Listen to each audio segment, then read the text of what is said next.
déjà ralenti et où les foyers sont obligés de trouver des moyens de substitution pour se déplacer, le cas échéant, pour faire fonctionner leur foyer. Donc l'impact, c'est probablement là qu'il est aujourd'hui le plus fort. Et il est très, très différent suivant les différentes zones du globe. Vous savez, un choc pétrolier, si on regarde les choses de façon macro, c'est un gigantesque transfert de richesse des consommateurs, des pays consommateurs, vers les pays producteurs. Et donc c'est une bonne clé de lecture.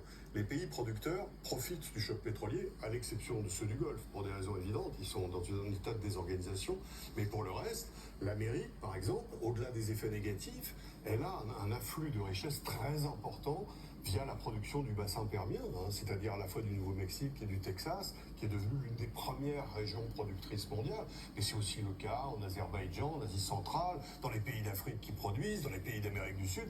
Là, pour le coup, les effets sont plus positifs. Pour l'Europe, évidemment, c'est pas très agréable parce que nous ne sommes pas producteurs d'hydrocarbures, nous sommes dépendants. Alors, on dit d'ailleurs qu'on n'est pas victime du détroit d'Ormuz. C'est imparfait, parce que c'est vrai qu'il n'y a pas de pétrole brut qui arrive du détroit d'Ormuz. En revanche, en France, par exemple, où nous consommons beaucoup de diesel, la moitié de notre diesel est importé, et la moitié de cette moitié vient du Proche-Orient. N'hésitez pas à vous rapprocher de moi, n'ayez pas peur de moi, François Langlais. C'est le respect et l'admiration que vous m'inspirez. Oh là là.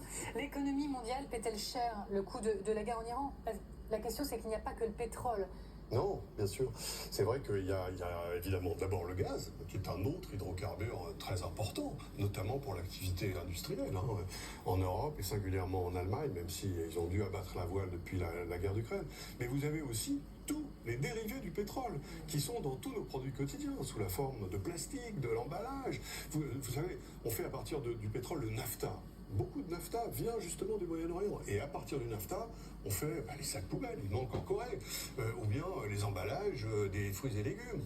Donc c'est toute cette chaîne de fabrication qui était transparente pour nous jusqu'ici, qui va se matérialiser et dans laquelle on va voir probablement apparaître des points de rupture. Merci infiniment, François Merci. Langlais.